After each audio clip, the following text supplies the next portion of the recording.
Por que o socialismo ainda é tão popular nos dias atuais? Depois de tantas mortes, milhões de pessoas que faleceram em função desse regime, por que o socialismo ainda é tão popular? Por que ainda tem tanta gente que define esse regime socialista? Por que a gente tem sistemas educacionais quase que por inteiro defendendo essa ideologia, que ainda nutre tanto clamor e reúne tantos fanáticos? Por que nossas crianças ainda são doutrinadas nas escolas? Por que o socialismo ainda não foi cancelado como foram outros regimes tão cruéis quanto o socialismo? Leia-se fascismo, nazismo, seja lá mais o que tu quiser colocar aí, que são faces da mesma moeda, ou seja, o totalitarismo. O Hayek, teórico austríaco, oferece uma explicação interessante sobre o porquê do socialismo ainda estar tão popular. E a gente vai ver isso nesse vídeo. Esse vídeo vai ter duas partes. Essa é a primeira parte, que vai falar a respeito da moral tribal, do instinto. Ele relaciona o instinto com essa aceitação do socialismo. Porque em toda a história da humanidade, o ser humano vivia em sociedades tribais, em que todos conheciam todos, todos eram vizinhos, todos viviam em pequenas comunidades, davam boa tarde, conversavam. Era uma relação muito mais íntima, muito mais pessoalizada, muito mais próxima, você conhecia os vizinhos. Hoje você não tem mais essa proximidade na nossa sociedade. E que, com o passar do tempo, evidentemente, principalmente com o crescimento econômico, as relações acabaram mudando. A sociedade cresceu, a norma social mudou. Dar boa tarde em uma saída de metrô é algo praticamente impossível, inviável. Então a gente acabou se tornando necessário desenvolver relações pessoais e relações impessoais, diferentemente do que sempre predominou na história da humanidade, pelo menos até um passado bastante próximo. Então, em termos evolucionários, essa teoria vem do fruto de que aconteceu essa revolta das regras abstratas. Conforme se desenvolve a sociedade à sua volta, acaba exigindo essa suposta necessidade de retomar a pessoalidade das relações. Vamos lá. Imagina que você chega no mercado para comprar pão, mas você não consegue conhecer o padeiro, você não consegue agradecer a pessoa que colheu o trigo, não consegue ver que aquela pessoa que fez a farinha atrás da parede está feliz em fazer aquilo. Então, sem conseguir perceber que elas estão felizes, que estão no mercado porque querem e não porque elas estão supostamente sendo exploradas, como eles defendem, mas na verdade elas estão ali por causa do lucro. E o lucro por si só é essa remuneração.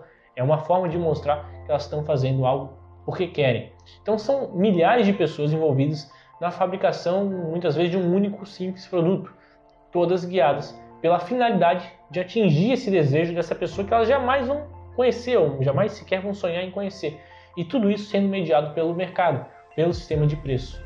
A verdade é que desde que a gente tem conhecimento, desde os filósofos gregos, da história da civilização, se tem um certo desprezo pelo comércio, como se trocar através de moeda, sem esforço físico medido por joules, fosse uma forma de enriquecimento ilícito. Principalmente no passado, a gente tinha um entendimento de que o trabalho pressupunha algum esforço físico, o que hoje, principalmente, não é mais tão verdade. Então, essa transferência de um produto que é abundante em um local para um outro local que não é tão abundante, mas que é escasso, sem que meu trabalho seja proveniente de um esforço físico, de uma produção braçal, e o fato desse comerciante, por exemplo, poder lucrar com isso, era considerado coisa de sem vergonha. Na verdade, não era, né? Ainda é, por muitos. Tinha essa ideia de que o esforço era uma única forma de conseguir a prosperidade. A ideia que vem até os dias de hoje, que a gente condena os burgueses. Da onde que vem essa palavra burguês? Quem que nunca lembra aí das aulas de história em que os burgueses eram os comerciantes que trocavam bens entre diferentes feudos, eles eram comerciantes. E até os dias de hoje, por exemplo, tem economistas socialistas que criticam os profissionais da área de marketing, que supostamente não fazem nada de produtivo, eles só ligam uma demanda de uma oferta, mas isso seria desnecessário, porque é uma falha de mercado, as pessoas deveriam supostamente saber o que querem para si ou ter conhecimento geral do mercado, e não é assim que funciona, né? Ninguém sabe de tudo. Então, em síntese, eles acabam considerando o comércio e outras atividades correlatas, parecidas, como se fosse um jogo de soma zero. Se eu não enxergo quem fez o esforço, quem plantou, quem manipulou os insumos, quem ofertou o produto manufaturado, eu não tenho a visualização dos processos econômicos que ocorrem.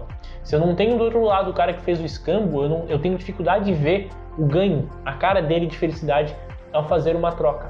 Eu não consigo ter essa percepção em tempo real, essa percepção através dos nossos instintos. A gente perde a noção do funcionamento da sociedade, dos processos subjacentes e econômicos que envolvem a troca.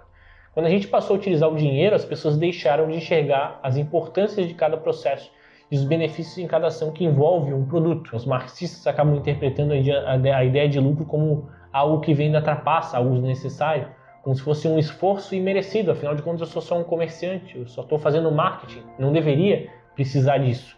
Então Marx acreditava que o uso correto da moeda seria a troca, mas ele abomina, por exemplo, a prática de juros. Ora, não tem sentido. O juro está relacionado à alocação intertemporal dos recursos, é o preço do amanhã comparado com o presente.